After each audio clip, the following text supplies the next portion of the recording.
Good morning, Hoosiers, and welcome back to the Bloomington Breakfast Club. I'm Juliana Mary. And I'm Michael Skiles. We could not be more excited to be back in the studio for Season 8. This morning we will be discussing the unnecessary updates of the week and also highlighting Bloomington events in the B-Town Buzz. And later we have Matt Hazen, a student coordinator for the Office of First Year Experience Programs, in the studio to tell us more about what Indiana University freshman year experience looks like. Grab your cup of coffee, Hoosiers. It's going to be a great morning.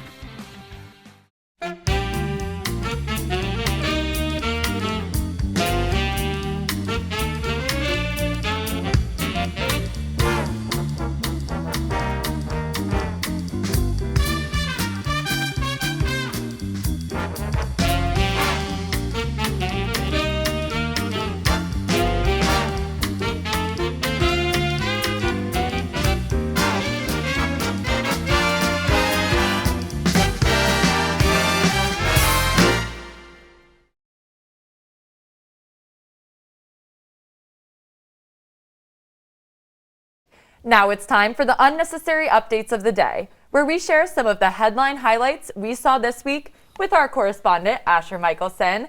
Asher, it's so good to see you back. How was your break? Was long, happy to be back in the swing of things, happy to be back for updates. I agree. There you go, that's the attitude. All right, so we'll kick this off.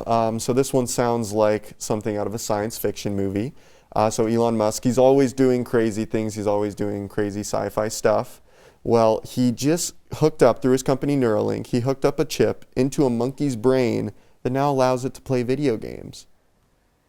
That is interesting. I don't know if I fully agree with this. What type of video games are we talking about? Like Tetris? Apparently, he hasn't said exactly what kind it is, but he said theoretically Pong. It'll be able to play Pong and it'll be able to Does the chip enhance the monkey? Does it bring it to another level? It just reads its mind instead of the monkey having to do stuff and have to do anything really. That's basically what Neuralink does and all that, is it removes the latency between your brain and technology to basically make you more of a cyborg. So, Interesting. So essentially Wow. This is just the first step to technology that'll eventually make it so that, we don't even have to press a button on our phone, we think it. Or we can talk telepathically. Wow. How about that? It's Dang, pretty cool. that is right out of a sci-fi movie, and I swear he always is just going for the shock value of different things. So Always. It's always interesting to see what he's up to. But in other sci-fi news, NASA has landed the rover Perseverance on Mars, carrying a small helicopter called Ingenuity that is intended to attempt the first flight on another planet. The rover's mission will be to look for signs of life on Mars. So what do you guys think? If there was life Are on they going to Mars, find it? I feel like if there was life on Mars, we would have found it. I mean, I'm not a scientist, or I don't know much about space. Mm-hmm. But what type of life? Bacteria? I mean, there's enough life here. We already need to preserve more life here. Mm-hmm. Let's just focus on something right now here. Right. Yeah. I think that they'll probably find, maybe, they'll find evidence of life that was there maybe in the past, something like that. I mean, I think it's an ancient crater, lake sort of thing is where it landed and it's exploring. So if you're going to find it, I think you're going to find it there.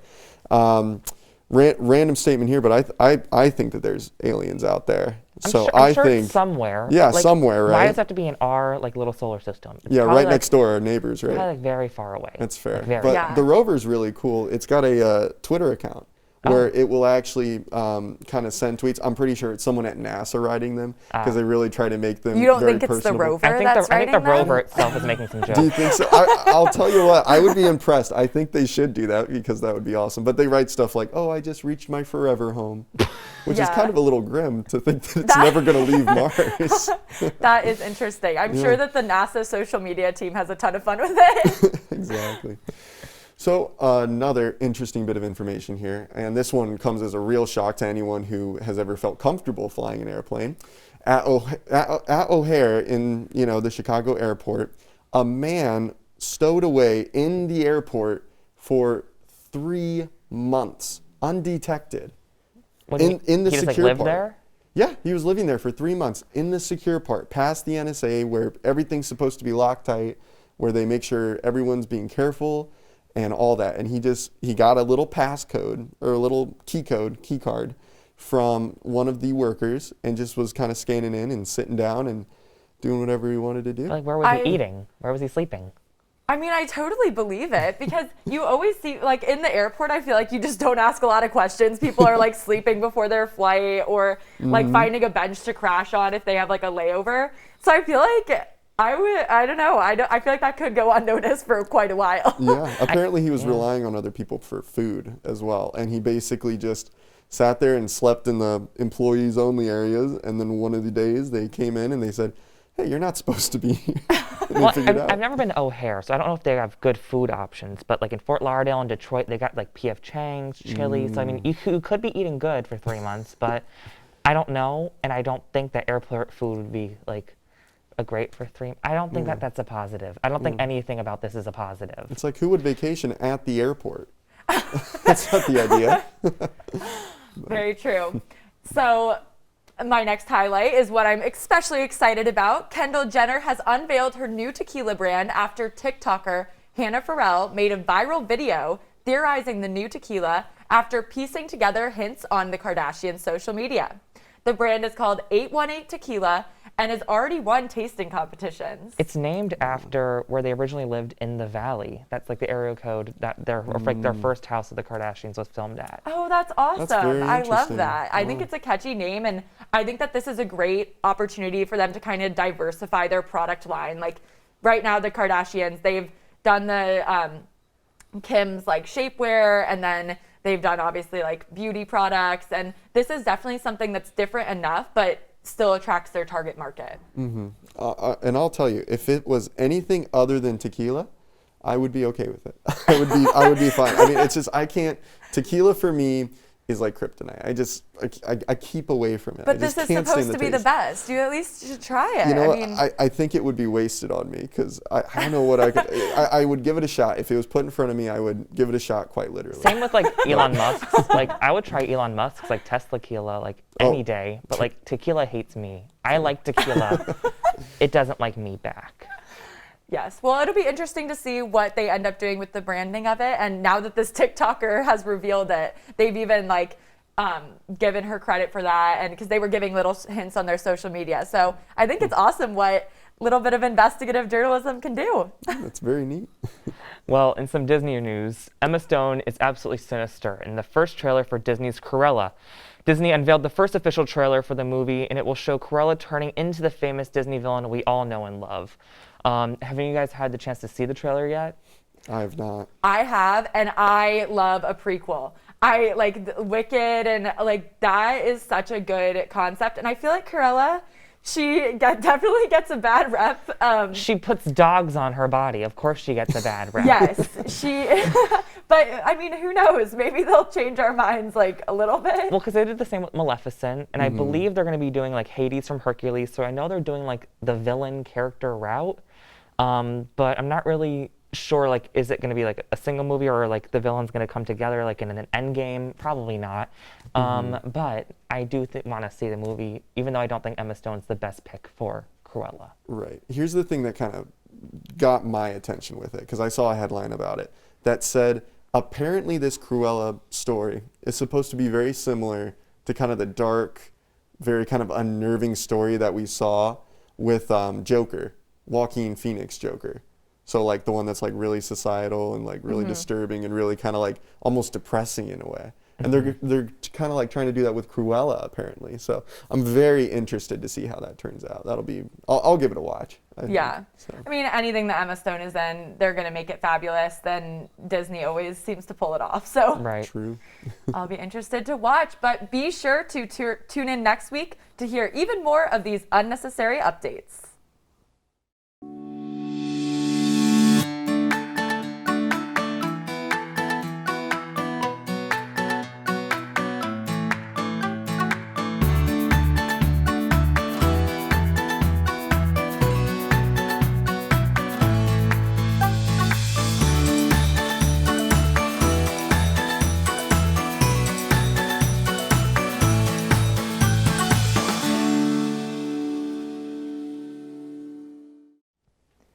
Joining us in the studio this morning, we have Matt Hazen, a student coordinator for the Office of First Year Experience Programs, to tell us about how they've adapted to the changes this year while welcoming incoming freshmen to IU. Thank you so much for being here with us Of course. today. It's good to be here. Yeah, thanks for coming, Matt. So our first question is, tell us about your experience working for the Office of First Year Experience Programs. Yeah, How's it sure. Well, this is my third year doing it. I started out as an orientation leader in 2019. So obviously that was an in-person summer, did orientation in person then. When I came to IU, I didn't really want to come here at first, to be completely honest. Full transparency. Wasn't really happy to be here, but my orientation leader kind of quickly changed that around for me, so I wanted to kind of give back in that way and kind of apply to be an orientation leader. So I started out as an orientation leader 2019, and last year was a student coordinator in 2020, and obviously that came with the whole baggage of COVID. And then I'm a student coordinator again this year. So kind of have been in the office for 3 years now, working at different positions throughout it. But it's been a great experience so far and getting ready for summer number 3. So. That's awesome. And what would you say is the overall goal of the First Year Experience Program? Yeah, so a lot of people kind of have this, I don't want to say misconception, but kind of a misconception that the Office of First Year Experience Programs does new student orientation and that's it. When in reality we do a lot more. We're called the Office of First Year Experience Programs because we not only do we help students before they come to IU, our office helps students as they've kind of, once they've been admitted to IU but haven't fully committed to IU. We kind of try to get them to fully commit to IU after they've been admitted. Then obviously we do the orientation program throughout the summer with them, whether that be in person or virtual. And then after that, we also help them throughout their entire first year. That's a big part of our job. We do Hoosier Experience stuff, which is through our office, all those programs when they scan IDs at games and at other events. That's all through the Hoosier Experience program. So we have a lot of stuff and different ways that we support students throughout their first year outside of just the new student orientation program. So. Gotcha. Very interesting. So COVID has come in and it's caused a lot of adaptations throughout everything. So how has First Year Experience adapted their programs to the whole COVID situation? Yeah, so last year we had spent months building orientation, and part of my job as a student coordinator is to build the orientation program as well as like hire orientation leaders and all that other stuff to get ready for orientation in the summer.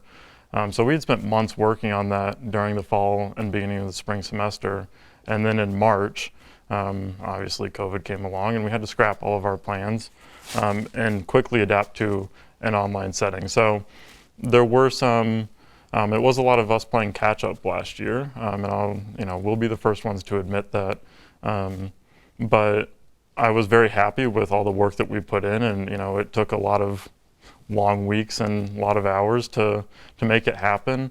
But we've had to get rid of a few components that might have happened in person, but a lot of it has just been adapting what would normally happen in person and making it virtual. We still have student groups, we still have those live student groups, they're just on Zoom now. We still have their advising meetings, we still have a lot of the components that are foundational to orientation, just in a virtual setting now. This year is very exciting for us because we have a lot more of a, we kind of know what we're heading into this summer with it still being online, and we're having a lot more time to prepare for it. So that's kind of exciting to kind of toy around with different ideas. We've had experience with a virtual setting now.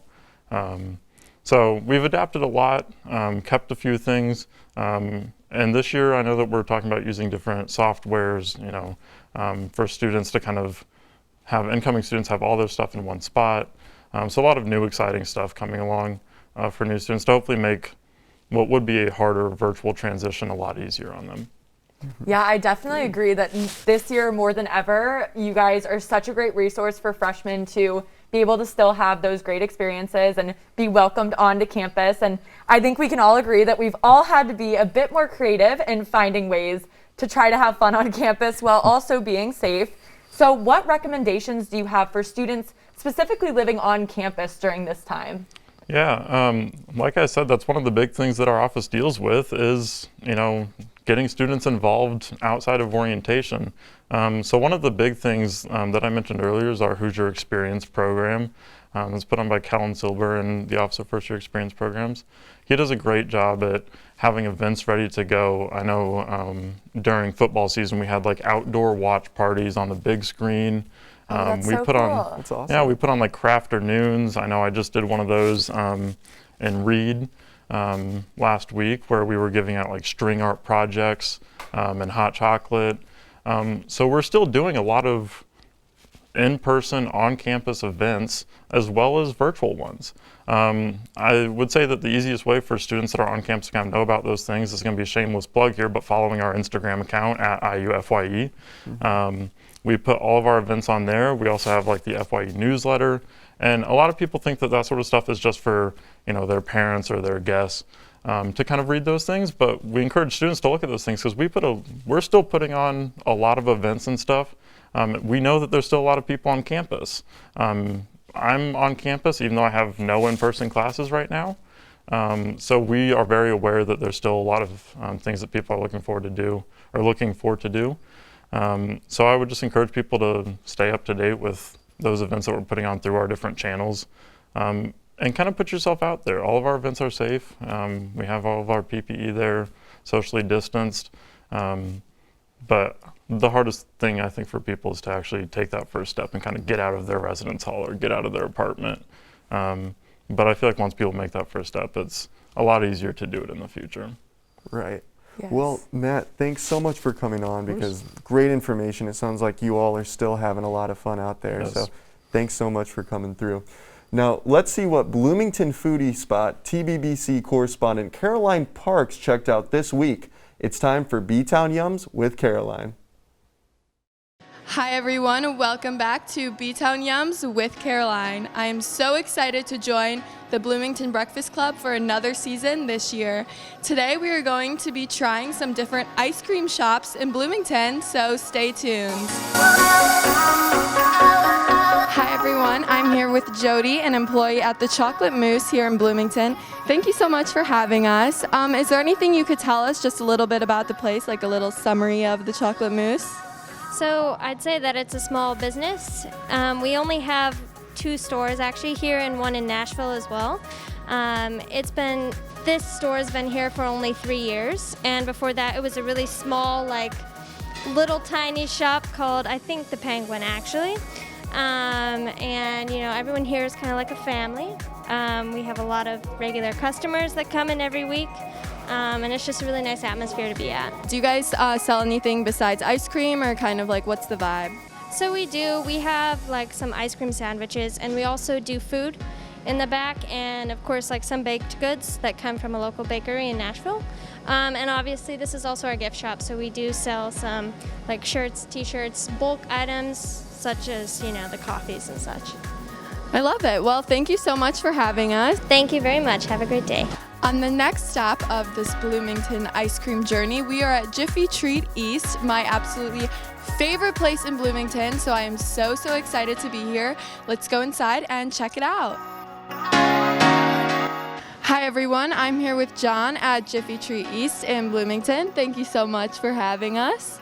Could you just tell us a little bit about the place and kind of what you guys are known for? So this place has been here over 40 years. It's best known for the Cyclone, which is soft serve or dream delight mixed with any of the fun stuff, syrups, candies, nuts, or these flavor shots. We also have an amazing array of homemade ice cream made by the owner. What has been your favorite part about just having the Jiffy Treats here in Bloomington itself? Just the diverse clientele. Like, it's from day shift to night shift. It's completely different. You never know who's going to roll in. Well, you guys heard it here first. Come check it out. Thank you so much. See you guys later.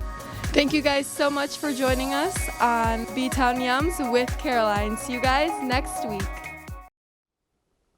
As Matt was saying earlier, there are still ways to have fun and stay safe here in Bloomington. So now it's time for the B-Town Buzz, where we have come up with a list of fun events going on around town this week. That's right. On Wednesday, the Diversity Career and Internship Fair will be hosted at the IU School of Public Health. Check the event out on the website Handshake for more information. On Thursday night, the Union Board will be screening the movie Sorry to Bother You at the auditorium. Be sure to RSVP at events.iu.edu. If you've ever wanted to learn to make your own maple syrup, now is your chance. On Saturday from noon to 1:30, RCA Park is hosting a maple syrup workshop called Maple Syrup Made Easy. And on Saturday afternoon, the Indiana Hoosier basketball team will be playing the Michigan Wolverines at Assembly Hall. Be sure to tune in. And thank you so much for tuning in to our first episode of Season 8. We have so many exciting interviews, unnecessary updates, and V-Town buzz planned for this season. You don't want to miss it. We are always looking to feature local students, businesses, and organizations making a difference in our community. If this sounds like you, please contact our producer at amygala@iu.edu. This has been Juliana Mary and Michael Skiles for IUS TV. Have a great day, Hoosiers.